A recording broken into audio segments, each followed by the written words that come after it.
আসার সময়, at the time of coming যাওয়ার সময়, at the time of going কথা বলার সময়, at the time of speaking রান্না করার সময়, at the time of cooking প্রার্থনা করার সময়, at the time of praying.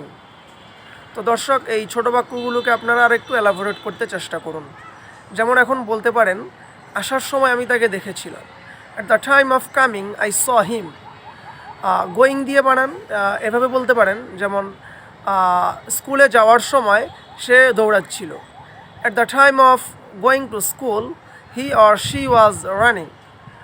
আরেকটি বানাতে পারেন প্রেইং দিয়ে, যেমন প্রার্থনা করার সময় সে কান্না করেছিল, at the time of praying he or she cried. তো এভাবে আপনারা কমপক্ষে 20টি বাক্য বানান এই স্ট্রাকচারটি অনুসরণ করে, এবং 5টি বাক্য কমেন্ট করুন। লেসনটি ভালো লাগলে পেজটি ফলো করুন। ধন্যবাদ।